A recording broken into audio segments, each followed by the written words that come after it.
Good morning, Alex and friends. I'm Grace. Today is Tuesday, December 10th, 2024, and you're listening to Alex's News.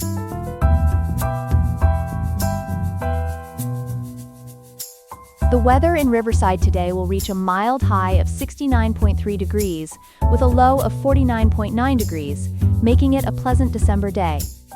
Coming up, we'll examine President Biden's strategic approach to Ukraine aid and its implications for the political landscape. Then, we'll explore concerning new research about the increasing dangers that taller vehicles pose to pedestrians on our streets.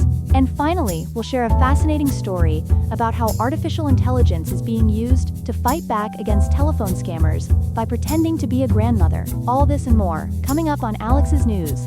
Stay tuned.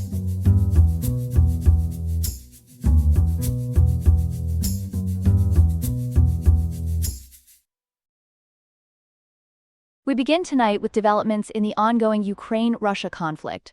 For more on this, we turn to our foreign affairs correspondent, Ethan Parker. Ethan, there seems to be a race against time with the current administration's military aid to Ukraine.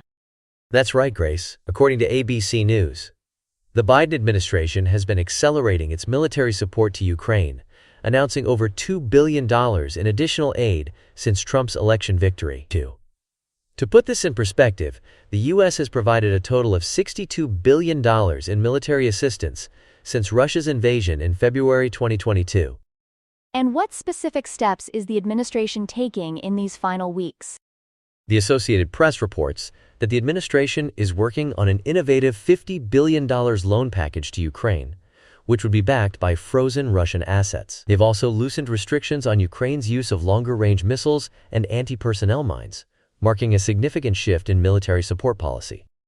How is former President Trump, who takes office in 41 days, approaching this situation? According to Yahoo News, Trump has called for an immediate ceasefire between Ukraine and Russia, and has indicated that Ukraine should prepare for a reduction in U.S. military aid. Critics are concerned that this stance could potentially favor terms beneficial to Russian President Vladimir Putin. What's the current situation on the ground in Ukraine? KHQ News reports that Ukrainian forces are already preparing for a potential reduction in U.S. support. While Ukrainian commanders have expressed their determination to continue fighting, we're seeing Russia escalating offensives with unconventional tactics. There are also reports of North Korean forces supporting Russian military operations. And how is Ukraine adapting its military strategy in response to these developments? The Ukrainian military is shifting toward a more defensive posture, Grace. They're installing defensive obstacles similar to those used by Russian forces. However, military experts emphasize that Ukraine's long-term sustainability in this conflict heavily depends on continued international support, and the uncertainty about future U.S. policy is significantly impacting their strategic planning. Thank you for that comprehensive update, Ethan. We turn now to a growing concern on American roads, where the trend toward taller vehicles may be creating unexpected safety risks. Joining us to discuss this issue is our transportation correspondent, Chloe Bennett. Chloe, what are researchers finding? Grace, a new study from the Insurance Institute for Highway Safety has uncovered some alarming statistics about the relationship between vehicle height and pedestrian safety. Their research shows that vehicles with hood heights over 40 inches are about 45% more likely to cause fatal injuries to pedestrians compared to vehicles with hood heights of 30 inches or less. That's a significant difference. What's causing this increased risk? According to the IIHS research, it's primarily about the impact mechanics. When taller vehicles strike pedestrians, they hit higher on the body, typically in the torso region. This causes victims to be pushed forward and down, resulting in more severe injuries to the head, torso, and hips. This is quite different from shorter vehicles, which tend to roll pedestrians onto the hood. How much have vehicles changed over the years to create this situation? The data shows a dramatic shift, Grace. Over the past 3 decades, the average passenger vehicle has grown about 8 inches taller. Looking specifically at pickup trucks, their hood heights have increased by more than 10% in just the last 20 years.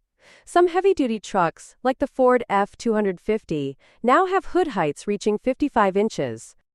Those are concerning trends. Have we seen any impact on pedestrian fatalities? Yes, and it's quite stark. Since 2009, pedestrian fatalities have increased by more than 75%. The IIHS study, which analyzed over 200 crashes between 2015 and 2022, found that even a 4-inch increase in vehicle front-end height leads to a 22% increase in fatality risk. Is there any regulatory response to these findings? Yes, there is. Representative Mary Gay Scanlon, a Democrat from Pennsylvania, has sponsored legislation to establish federal safety standards for hood height. The National Highway Traffic Safety Administration is also considering new rules. It's worth noting that unlike the European Union, which has had strict auto safety standards since 2010, the U.S. currently lacks specific federal regulations for maximum vehicle hood heights. Thank you for that comprehensive report, Chloe. That's certainly something for all of us to think about as we share the roads. Here are some other headlines.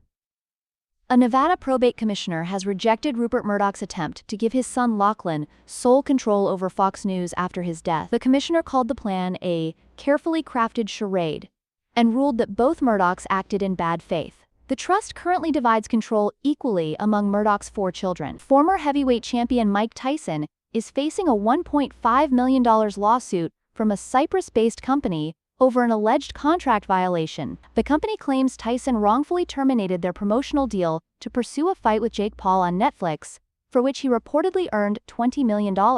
South Korean prosecutors are seeking to arrest former Defense Minister Kim Yong-hyun over his role in December's brief martial law declaration. The controversial 6-hour period of military control ended after Parliament defied the order and unanimously rejected it. Kim faces potential charges of rebellion 1 year into his presidency.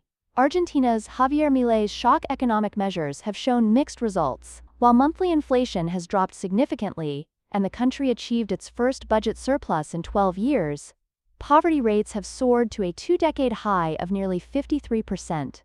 In entertainment news, the musical Emilia Pa Copyright Res leads the 2025 Golden Globe nominations with 10 nods, while The Bear tops TV categories with 5 nominations. Comedian Nikki Glaser will host the January 5th ceremony, where Ted Danson will receive the Carol Burnett Award for his contributions to television. And now for our third story of the morning. In an innovative approach to fighting phone scams, a British mobile company has created an AI grandmother to keep scammers tied up on the phone. Joining us to discuss this fascinating development is our tech correspondent, Ethan Parker. Ethan, tell us about this digital granny. Thanks, Grace. According to NPR's reporting, Virgin Media O2 has developed an AI program called Daisy that poses as a grandmother and engages with phone scammers. What makes this particularly interesting is that they worked with Jim Browning, a well-known YouTube scam investigator, to perfect the system. How exactly does Daisy work to combat these scammers? Well, Grace, WVIA Public Media reports that Daisy can keep scammers on the line for up to 40 minutes, chatting about everyday topics like her pet kitten, Fluffy. The company uses what they call number seeding to ensure scammers target Daisy's number, and when they do, the calls are automatically redirected to the AI system. That's quite impressive. Do we know the scale of the problem this AI is trying to address? Yes, the statistics are quite striking. According to recent data, the average UK resident receives about 48 spam calls per year. More specifically, 27.3% of all incoming calls from unknown numbers are unwanted, with 9.3% being outright fraud attempts and 18% being nuisance calls. Has there been any measurable impact on fraud rates? There's some encouraging news on that front. Recent data shows that authorized push payment fraud losses in the UK totaled £459.7 million in 2023, which represents a 5% decrease from 2022. Even more notably, impersonation scam losses dropped by 28% to a £78.9 million in 2023. And what's the company saying about this initiative?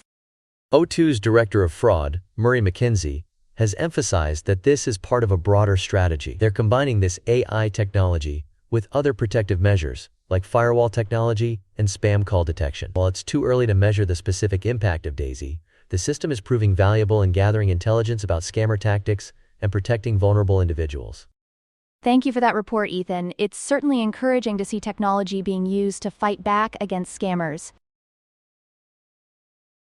That's all we have for now. Today's episode was made by Alexander King, with Claude Sonnet 3.5, the Perplexity API, and the Google Cloud Text-to-Speech API. I hope you have a great day. I'll see you tomorrow, Alex.